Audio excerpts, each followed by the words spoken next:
Hello, everyone. Welcome to Opinions New by Dr. Frank and Shay. I'm Frank. In this episode, I want to talk about some unimaginable or unthinkable nightmare for the Chinese Communist Party, the CCP. Okay? And ever since President Trump took office 3 years ago, and especially during the last 2 years when China and the US were engaged in a trade war, there have been many talks and talking about the things unimaginable and unthinkable, especially among people on Chinese media and also from within the Chinese Communist Party. Okay? There's things like they cannot think of, they cannot imagine, they couldn't think of, never thought about that, something like that. And they were also wondering, people are also wondering, how could America do something like that, and so on and so forth, right? And not just those people from inside the Chinese Communist Party elite, but also people overseas Chinese community. There are also people who are thinking that they couldn't imagine that the U.S. the Congress is doing so and so, or Trump is doing so and so. They sound as if they're not from this world, and they know nothing about the true intention or thought or determination of the people of the free world. Okay? And they just felt that confused. Okay? And we know also that the Chinese Communist Party, the regime, has been spreading rumors and propaganda among people in China. We're saying that everything is good, everything's great shape. We're the best place on earth. Better than U.S., America, and better than any other countries on earth. Right? And so the regime could, kill people, torture people, and at the same time bragging about their achievements, to the world community. Right?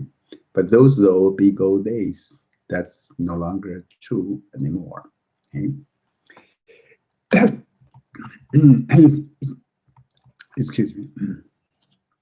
In my opinion,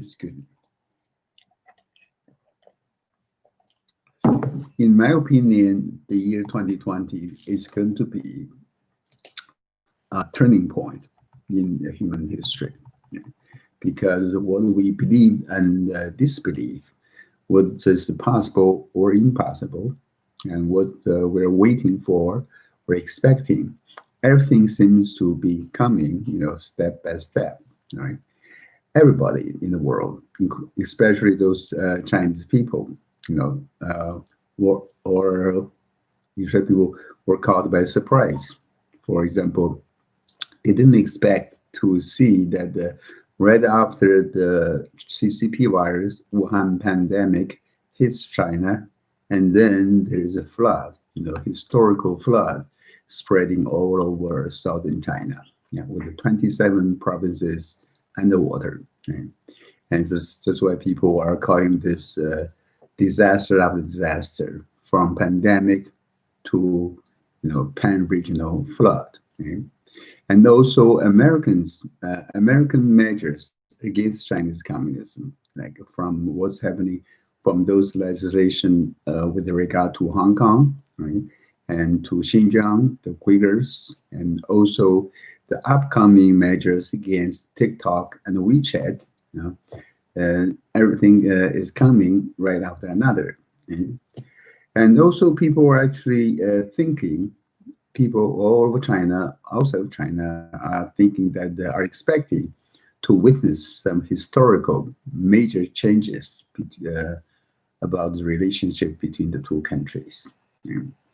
And especially recently, there's a call or there's talk among U.S. government officials that the people with Chinese communism membership or who are affiliated with Chinese Communist Party and may not be able to be admitted to the U.S.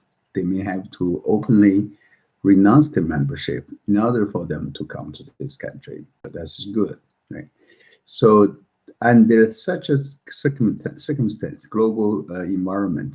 No wonder many people, the elite, the opinion leaders, top officials from China, and they're all saying something like, there's things so unimaginable or unthinkable with regard to the changes in the environment. One of them is a Chinese media person, and let's say, is media person. This person is part of the grand propaganda machine of Chinese Communist Party. The guy, I don't even want to mention his name. He is actually controlling global Chinese overseas English media. Let's just put it this way. Okay? And he asked question, in a way, saying that what did China do wrong? Where did China do wrong that the U.S. is trying to suffocate China? He couldn't understand. He couldn't understand why there seems to be a Cold War going on between U.S. China, and that the U.S. is actually encircling and suffocating the communist country.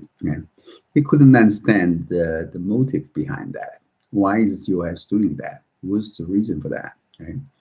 The reason is actually quite simple, it seemed to me. Okay? Because what they called the rise of China, or rising China by the Chinese communists, in the eyes of the international community, is actually an onslaught of the evil forces against the good people of the world. Right? It's a communist fighting back. It's a China communist onslaught on the free world. Right? And under such a circumstance, where there is an attack from communists, led by the Chinese Communist Party, there got to be someone, with a mission, right, with the heavenly mandates that's coming to America to lead America in this fight. Right? So, in the eyes of the Chinese communists, they were enjoying the good old days where they could enjoy all the luxury and the rich they looted from the Chinese treasury. Now everything's turning around 180 degrees. So of course they could not understand it, right? That's why they're thinking, is unimaginable and unthinkable. Okay? There's another Chinese military officer, is a colonel, I believe. He's a colonel. He recently said something like there are 4 things that he felt unimaginable, right? Unimaginable or unthinkable, right, with regard to America. And also there are 10 new understandings by him with regard to the relationship between the two countries. Right? It seemed to me that these military officers, they're actually what we call the siblings of the siblings or princelings, if you have heard about these terms. The princelings of the high-ranking Chinese official of last generation.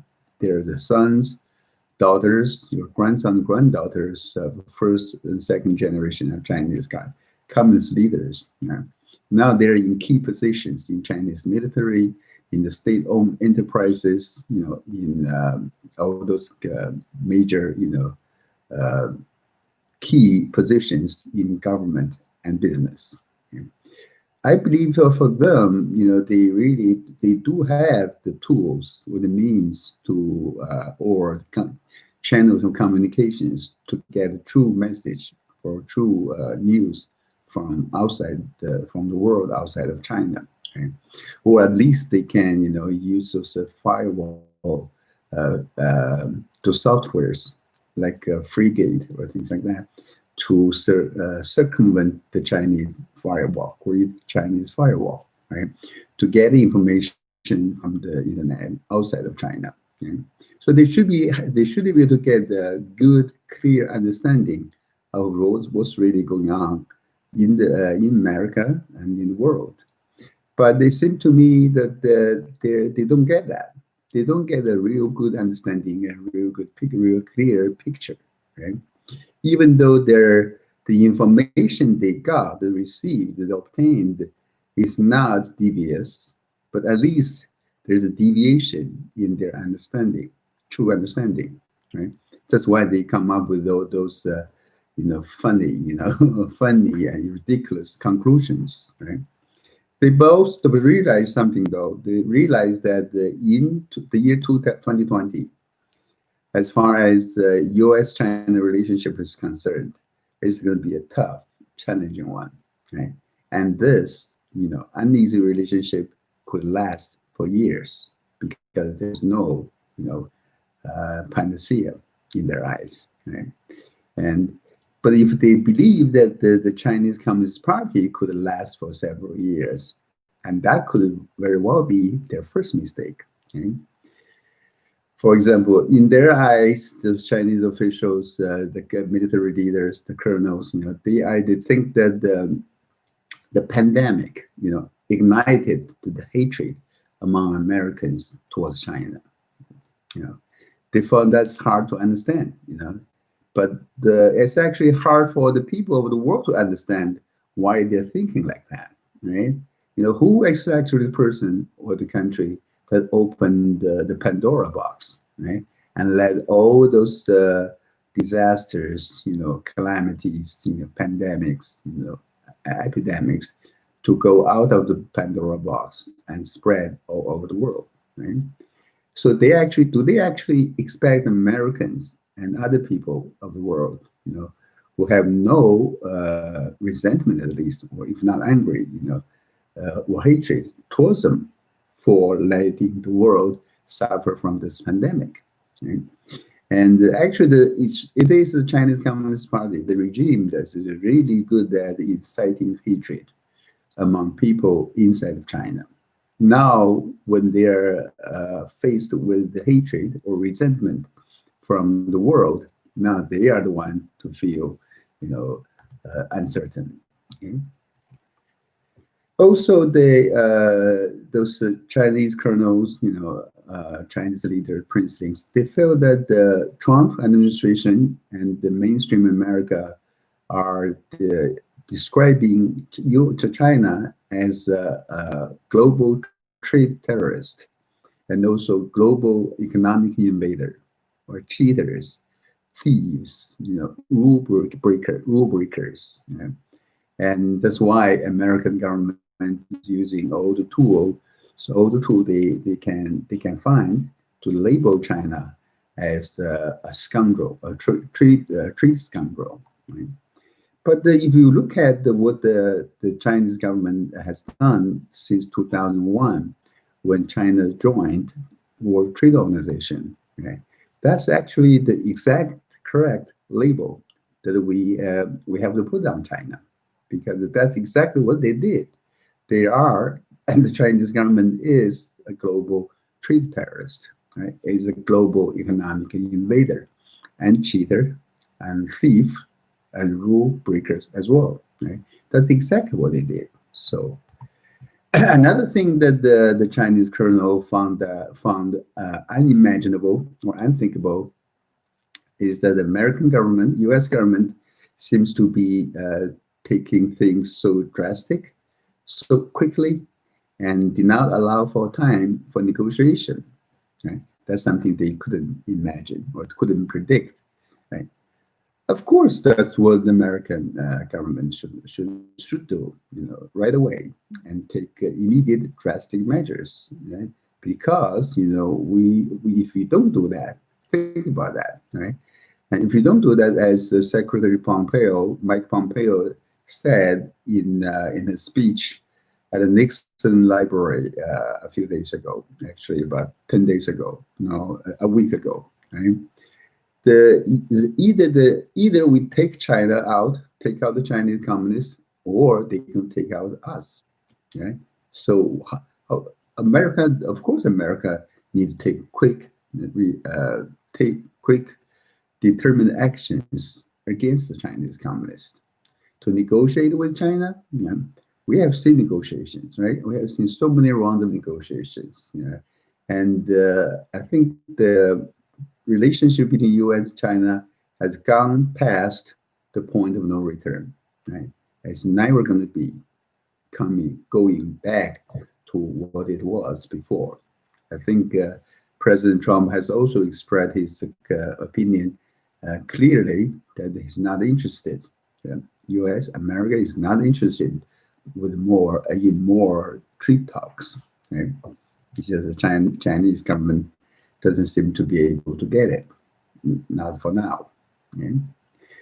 Also, another thing the Chinese colonel found unimaginable, unthinkable, is that no other country, seems to be standing by side of China, next to China, to show us sympathy towards China. That's right. That's exactly right. That means that the international community, even though they have gone through some deviated route, and some of them could have been bought by the Chinese, red Chinese communists, red evil, and but still, they probably still have a good conscience in mind. Right? They still have their morality. Right? They know what we are facing now.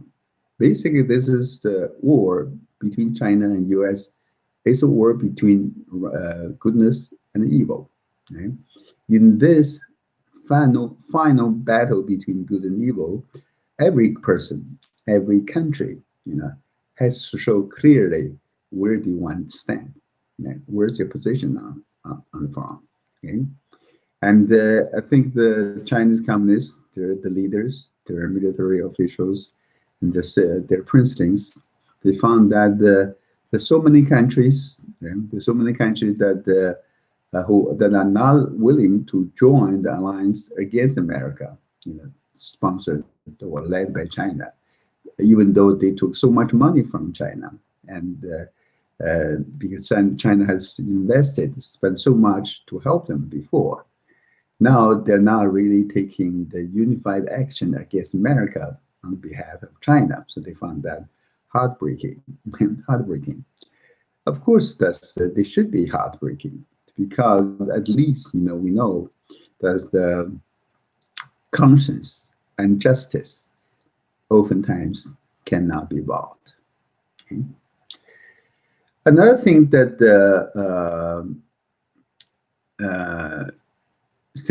they found unthinkable, unimaginable, is that there seems to be a united front.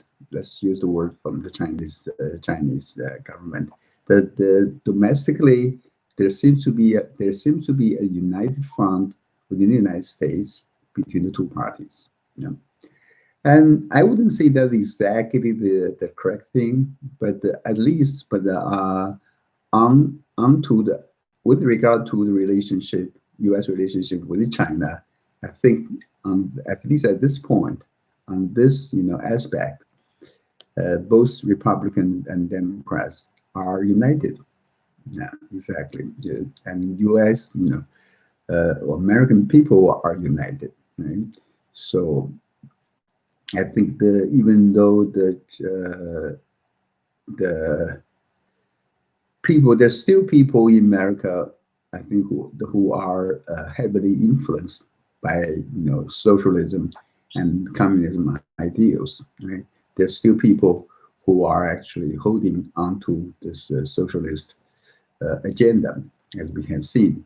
But at least we have seen many evidences or demonstration of this ideal in those what I call the communist testing ground in Seattle, for example, in the autonomous zone, right? And I think more and more Americans will realize or have realized that socialism is not for America. It's not good, right? I think people are realigning themselves, are rethinking about their thoughts, right? And also the Chinese colonel, the princelings feel that America, they realize, with disappointment, that America is not paper tiger. America is still the most powerful country on earth. And America has a mechanism to correct itself, right? and America may not always follow, in their words, political correctness. Okay? And also, America is a great player in strategy. So don't play strategy against American. Right? Actually, I think I would agree with them. You know, these are not incorrect, right? But except maybe these are the the realization of those Chinese princelings, were second, third generation, the young military officials, and they may not be the common sense or accepted stance of the top Chinese communist elite. Okay? Also, the princelings and the colonels, Chinese colonels, they felt that America is not a country that emphasizes ideology and value systems. And also, America also only looks at economics and trade. That is wrong. Okay? I believe that's also one of the reasons that they misjudged America several times in the past few years, at least. Right? I think the reason that America is on the way to back to greatness, right? Making America great again, right? is exactly because America is putting an emphasis on our ideology and our traditional values based on Judeo-Christian traditions. Okay?